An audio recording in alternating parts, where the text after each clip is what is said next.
You're listening to The Secrets of Star Trek, where we discuss the hidden layers and deeper meanings found in all the Star Trek TV series, movies, and more. And today we're discussing the latest episode of Star Trek Lower Decks called Of Gods and Angles. I'm Dom Bettinelli, and joining me today on the panel are Father Jason Tyler. Hey, Father. Hello. And Jimmy Akin. Hey, Jimmy. Howdy, Dom. Folks, be sure to follow The Secrets of Star Trek in Apple Podcasts, Spotify, TuneIn, your favorite podcast app, or at the StarQuest YouTube channel at youtube.com/StarQuestMedia, where you should make sure to hit the bell to get notifications. And another show on the StarQuest network you're sure to enjoy is Jimmy Akin's Mysterious World, which you can find wherever fine podcasts are found or at mysterious.fm.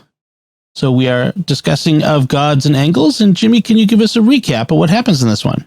This week, the Cerritos is on a diplomatic mission. They're hosting a peace conference between two photonic races, the Cubes and the Orbs, who are, well, Cubes and Orbs. Also on board is a new command department ensign named Ali, who is a demigod, as she's the granddaughter of the advanced being who used to call itself Zeus, even though those old scientists who met one of the Greek gods actually met Apollo in the TOS episode Who Mourns for Adonis. Ali seems to be a rebel who has been kicked off of 6 ships, so Mariner takes her under her wing to help her fit in.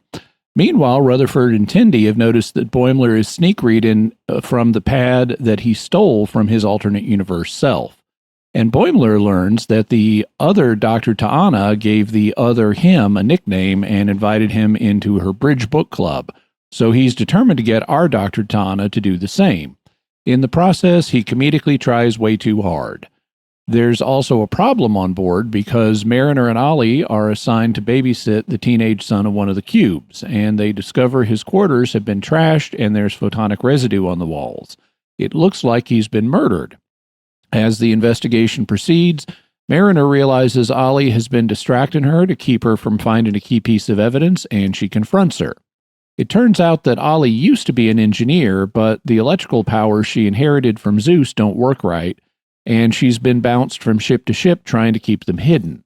The Orbs and the Cubes learn about the apparent murder of the teenage Cube, and it turns out that a teenage sphere is also missing, telegraphing that we're heading for a Romeo and Juliet West Side Story ending. A conflict breaks out among the Cubes and the Orbs, just like in Romeo and Juliet and West Side Story, and Ali uses her engineering knowledge to come up with a plan that subdues the two races.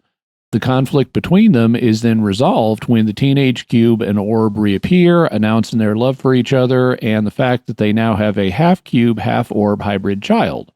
This lets the two species agree to make peace.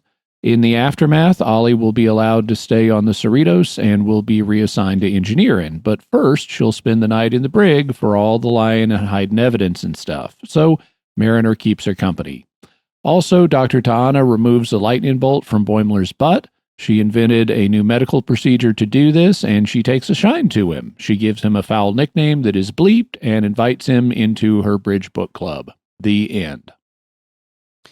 Father, what'd you think of this one?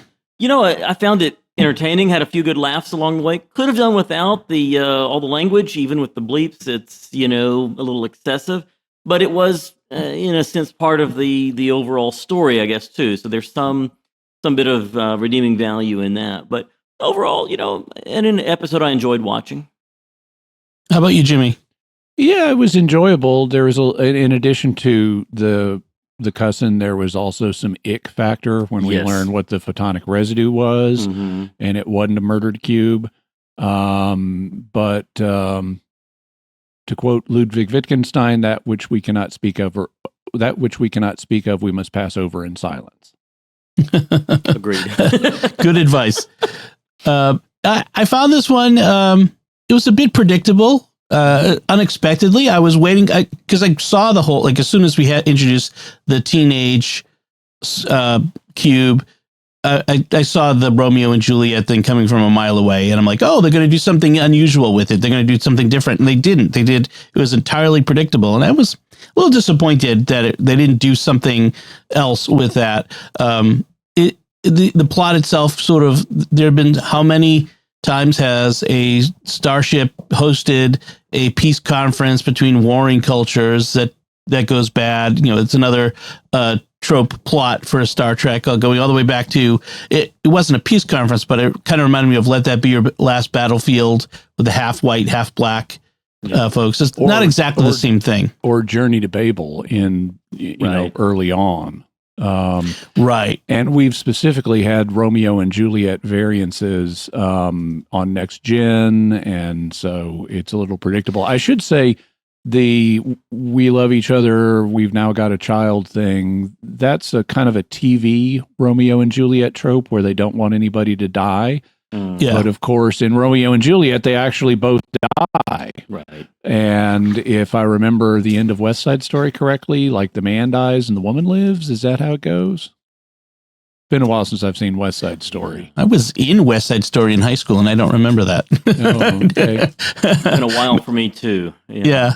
I don't remember anyone dying, but or at least the two main characters. I was a shark, so Okay. Anyway, I was a background character. Well, it would be different if you were a jet. You would remember it then, because when you're a jet all the way from your first whatever to your last cigarette. Yeah. Yeah, first cigarette to your dying day. So maybe you did die. Anyway, I also noticed an increased amount of bleeped cursing, not just in this episode, but in this season. It seems like they're doing more of that. I thought it was interesting. A choice. I'm not sure why, and it's kind of funny. Well, I mean, funny, odd, funny, strange, in that they're on a streaming service, so they could get away with the swearings, but they without bleeping. I'm glad they're not. But they're bleeping it. Yeah. It makes it more family friendly. A single slipped by word here or there, even in Discovery, is tolerable in a way it would not be if they didn't bleep it. Right. Yeah. Also, they're following a convention on reality TV shows of bleep and curses. Like in Duck Dynasty, I'm given to understand, I haven't really watched Duck Dynasty, but I'm given to understand that in the early seasons, they would use all these bleeps to convey the impression that the guys on the show were cussing right and left when they weren't. Yeah. They were just adding the bleeps, and the guys objected and got that cut out. But there can be comedic value.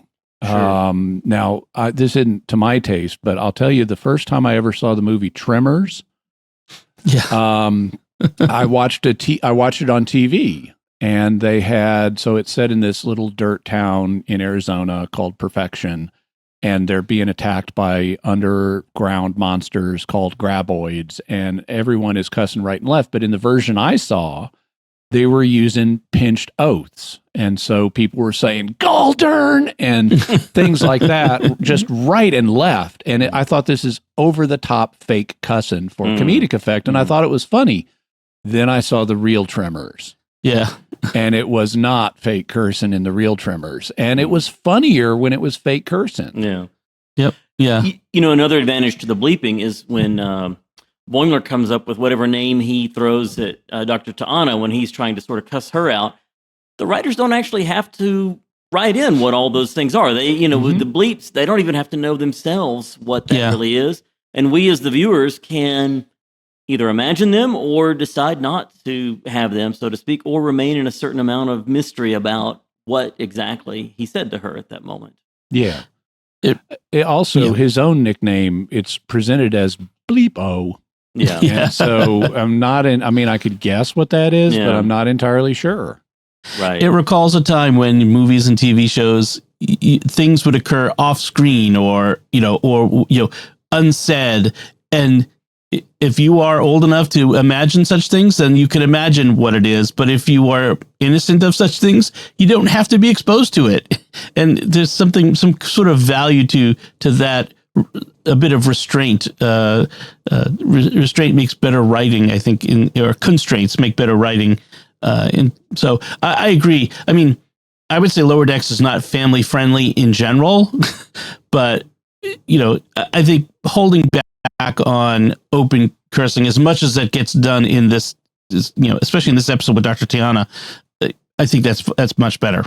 And, whether you like it or not, some points for creativity because they discover on the writing level, because they discover that Dr. Ta'ana cusses more with people she likes. Right. Yeah. Which is what gets Boimler to start cussing at her because thinking that's going to get him in good with her because he decides, I must speak her language. And Tendi says, Cation? And he says, cussin'.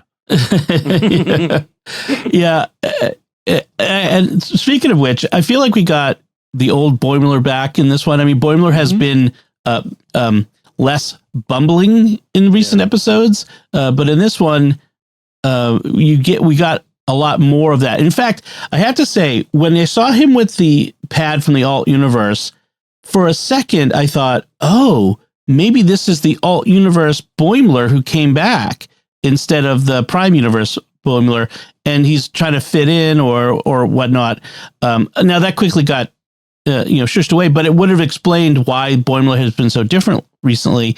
But it is nice to see the funny, Boimler coming up with his harebrained scheme to do something that could advance his career that sort of backfires, but eventually works out, which is what happens in this case.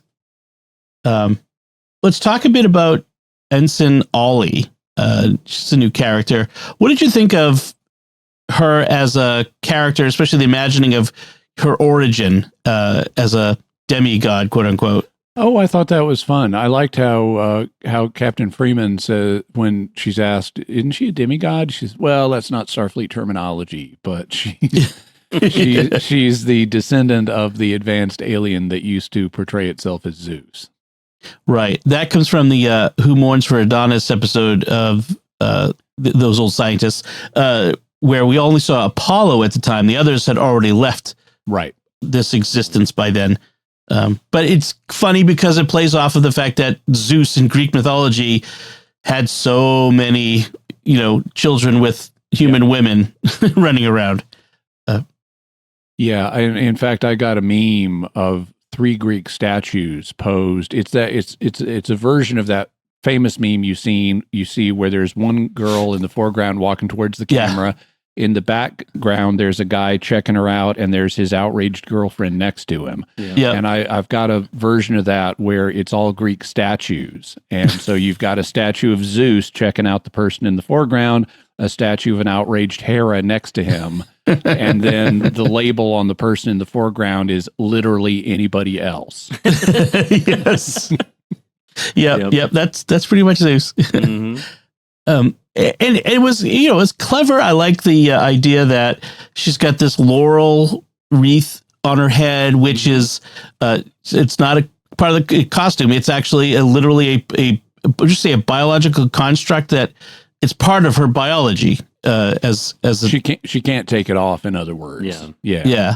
And she, obviously wishes she could because it makes her stand out. And then she has these powers, quote unquote, like Zeus's powers, but in a kind of dumb form, as I think she puts it, where she can make these lightning bolts, but they're only they're like foam rubber or something. They're not like real lightning bolts in the end. They're kind of lame lightning bolts, but she does affect electrical systems all around her, electrical things. And that's the cause of her problems, because she wants to be an engineer, but she's known as, quote unquote, accident prone with stuff.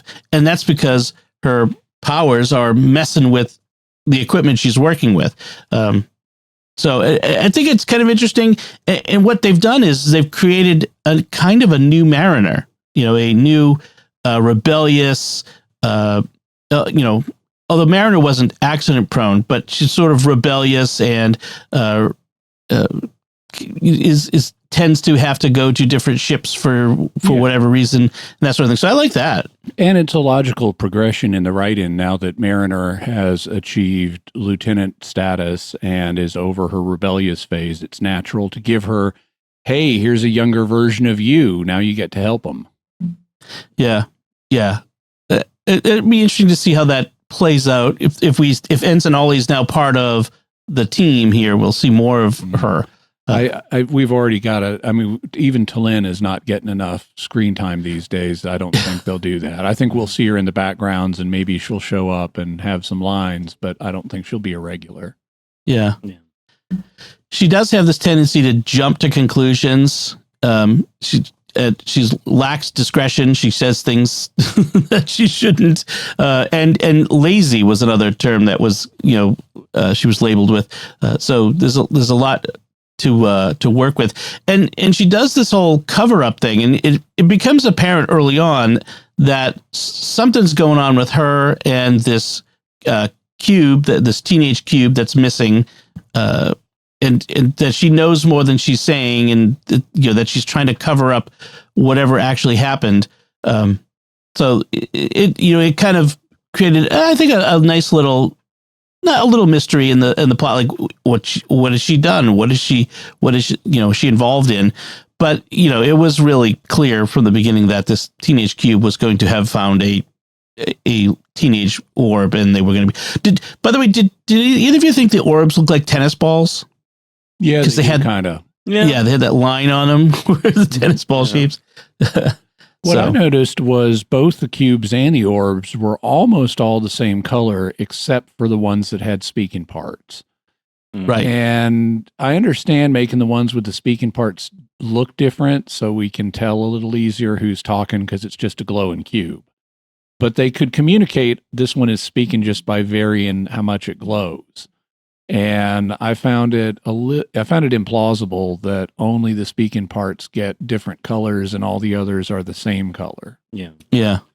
Another thought I had too is these are, they say early on, these are pure energy beings. Mm-hmm. Why would pure energy beings have a shape? Wouldn't that have to have matter to have an actual form of an orb or a cube? Yeah. Well, matter and energy are mutually convertible, and so Yeah. Also, you don't get the cube orb jokes if you don't. That's right. Right. That would be the thing. Certainly, yeah. From the writing point of view, yeah, you got to do something with that. So, yeah. And you wouldn't get a shape war. Yeah, shape war was great. It was vicious too. Yes, I mean the Cerritos is poked full of holes all over the place, including square holes from the square blasts from the cube. Yeah, yeah. And it's the thing that reminded me of Let That Be Your Last Battlefield is the inconsequential differences that is the source of their ire for one another. Is okay. So you're both photonic energy beings, but you just happen to be a cube, and you happen to be an orb, and it from within their. I was going to say circles, but from within their shapes, it seems like a huge difference. And from looking from the outside, you're going, well, that's not really an important difference. And it's it's a commentary on how so often we get vicious battles over seemingly very small things. That happens a lot in Catholic circles, for instance, on social media. Yes. It's a typically Star Trek sort of idea, and that's kind of one of the things that makes Lower Decks still feel like Star Trek is they still have a lot of these Star Trek values that they get, but they play it for laughs, and they raise it to the level of absurdity, which makes it even more apparent, why these things are inconsequential or funny or that sort of thing. So that's one of the things I like about Lower Decks is they really. They do the same thing. They just play it to the level of absurdity to make the point, which is fun. So, one thing I wanted to mention. So there's I noticed a bit early on where we have a reference to Chile Rellenos. Yes, but they don't pronounce it that way. They pronounce it like Chile Rellenos or Chile Rellenos or something like that. Rellenos, yeah, yeah, just really strangely. Also, that's how you would pronounce it in Central Texas. I know that. I live, my wife's Texan. It's Chile Rellenos if you go to a restaurant in Central Texas. Well, they pronounced it weird on the show. Right. Okay. They did. So, okay. We have both. I like how both Rutherford and Tendi are noting the alternate universe pad. And the way they identify it's not the same pad is like its bevel is a little bit different. Yeah. And in both cases, It's red. Boimler says it's red. It's also red. And in the process of talking to Boimler about it, Rutherford initially makes a comment and that's meant to be funny, and Boimler says, "Oh, we've got a real Ronald B. Moore here." Yes. And that is a super deep cut. Now you might think he's referring to Ronald D. Moore, who was one of the writers on Next Gen, who later went on to become a major writer at Deep Space Nine and briefly one of the few good writers at Voyager, and then reinvented Battlestar Galactica. Yep. But it's not the same guy. The visual effects guy, right? That's right. Yeah. There's a visual effects guy named Ronald B. Moore, and the connection is in the really absolutely horrible second season episode of Next Gen, where Data decides to learn about comedy. Oh. He goes into a holodeck with Guinan and conjures up a 20th century comedian played by Joe Piscopo, who is terrible. Right. And he does terrible comedy. It's a really horrible B plot. And in fact, the episode itself is terrible. But in the graphics that they show, the credit for who the comedian is on a screen in the episode is Ronald B. Moore. So Ronald B. Moore is the name of not just the name of the effects artist, but the name of the or the visual artist, but the name of the comedian. And so that explains, oh, you're a regular Ronald B. Moore trying to make a funny comment here. But yeah, because that was one of the things they used to do on those screens in Next Gen, especially, is they would put the crew, the crew of the show on the screens, because they just assumed most people wouldn't be able to ever see them. Although sometimes it was visible, but for a lot of them, like they just assume, back in the day of fuzzy tube TVs, you wouldn't be able to see it. So yeah, that is a deep cut. That is funny. And again, it's what we love Lower Decks for, is those really deep cuts. Yeah. I when that line hit, I said, well, who is he talking about? I thought it was maybe some comedian I'd never heard of or something. So I go onto Wikipedia to look up the name, and get the thing about the visual effects guy, and it says not to be confused with, this other guy who is the script writer. And that's funny. So, I also had the names of some of the shapes that get names, like Quadrilon is a cube, Radiara is an orb, Spheronius is an orb. In fact, he gets the great line when the shape war breaks out. Spheronius gets to say, "Orbs orbulate." Sexagus is the lead cube, Quadrilon's parent.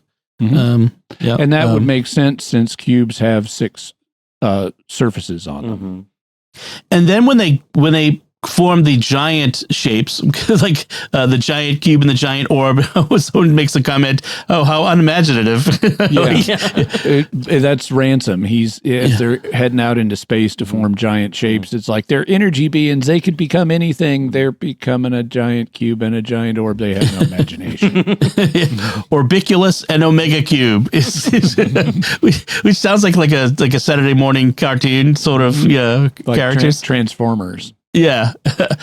Speaking of Ransom, any thought on why the episode began with the first officer's log and not the captain's log? I thought when it began with that, I thought, okay, we're going to have a Ransom focus here. There's going to be some Ransom angle, but really there wasn't. No. Probably just to vary it up a little bit. Yeah. Give him something to do. Yeah. Well, and two, it could be, since we're a show here focused on the lower deckers, not to have the same upper decker log entry every time. You get the captain a lot, you get the first officer every now and then, that sort of thing. Yeah. So in the end, it's this child of the two different species or different kinds of photonic beings that is the source of their unity, I guess. Squaron, which is kind of a Squaron. Squaron, right? Yeah. Which I wanted to call him a squircle, because that was the Mm-hmm. The Apple is famous for, when they did the industrial design for the iPhone and the software, they had all these rounded corners, and they were squarish, circular corners. And they came up with squircle as the word. It was very Apple-y. I was waiting for them to hear a reference to squircles, but I guess not. Yeah, it's a Squareon is the name. By the way, did you notice that the voices for Quadrilon and Radiara are actually Boimler and Talin? Oh no, I did not. Mm-hmm. Yeah, that's good. You can hear it in what I think is the best line from that sequence, because you have Squareon is being like a little kid and asking all kinds of questions and demanding stuff, and he wants juice, and Radiara in Talin's voice says, "Do not give him juice," and that is such a great double entendre, because you can imagine a human parent saying, "Do not give him juice," because it's going to hype him up. He's already hyped up enough. Yeah, but here we're not talking human juice; it's electrical juice. Oh, right. Yeah. So the same act, Jerry O'Connell, does Ransom, was Feronius, and the voice of Rutherford was several of the cubes. The voice of Divana was several of the cubes. So or orbs. I'm sorry. So yeah, they had the regular cast doing a lot of the guesting. That's funny.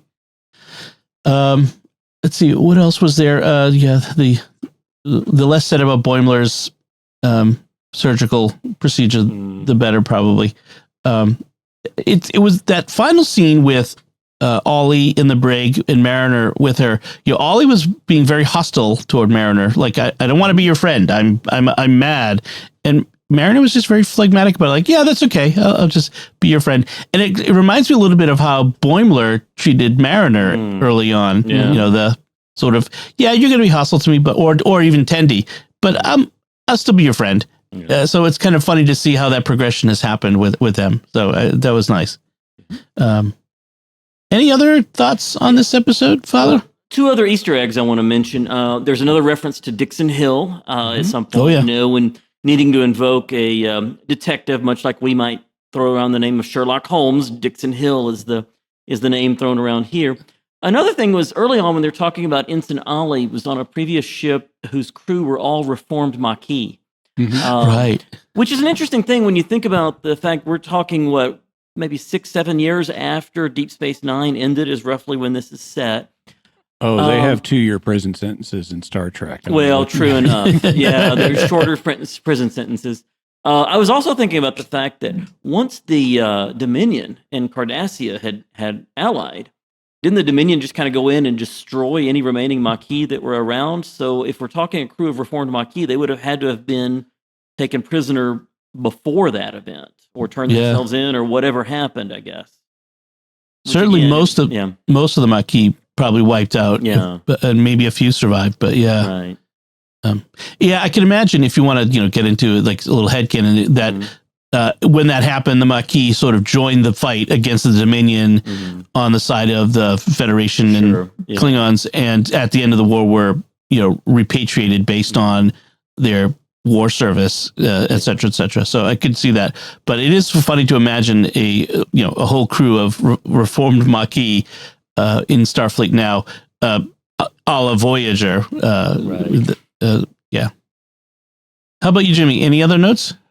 Just I like at one point where Boimler is trying to get in good with Dr. T'Ana. He's looking at an artifact she has, which is a 300-year-old medical book, and he's taken it as evidence of her appreciation of antiques and stuff like that. And she says, "No, it was a gag gift so I could laugh at how wrong it was." Yeah, and being 300 years old, it would be a textbook from today. Yeah. So that's good. And if you imagine reading a medical textbook from the 1700s, you can imagine the kinds of differences that would be there. Yes. Yep. Stone knives and bearskins, or how did they're McCoy still using dialysis? Yeah, that's right. The doctor gave me a pill and I regrew into a liver. Kidney. Dialysis. Yeah, that was great. All right. So that'll do it for our discussion this time then. We'd like to take a moment to thank our patrons who make it possible for us to create The Secrets of Star Trek, including Brett, John M., Robert S., Joseph R., and Kelly W. Their generous donations at sqpn.com/give make it possible for us to continue The Secrets of Star Trek and all the shows at StarQuest, and you can join them by visiting sqpn.com/give. This StarQuest show is also brought to you by Exodus 90 and the Exodus 90 app. Men, we are called to share the hope and joy of Jesus Christ. Our family, friends, and community desperately need us to imitate our Lord to be radically present and available. What if you intentionally live this Advent season differently? Focused not on buying Christmas presents, but sharing the loving presence of Jesus Christ. We want to invite you to join us on the Exodus 90 app and break out of the religion of the world. Join the men of Exodus 90 and Monsignor James Shea, president of the University of Mary, who's our spiritual guide for Advent this year on the Exodus 90 app. Together, we will rediscover the hope that God lays out for us in the coming of His Son into the world. Go to exodus90.com/SQPN to learn more about Advent on the Exodus 90 app. That's exodus90.com/SQPN to join men from around the world this Advent starting December 1st. Be radically free in Jesus Christ this Advent. So that's it from us this time. We'd love to know what you think of Gods and Angles. You can let us know by commenting on the show at sqpn.com/trek, our Facebook page at facebook.com/StarQuestMedia, send an email to trek@sqpn.com, or visit our Discord community at sqpn.com/Discord, or you can watch us on The Secrets of Star Trek on our YouTube channel at youtube.com/StarQuestMedia. We'll be back next time when we'll be discussing the next new episode of Star Trek Lower Decks.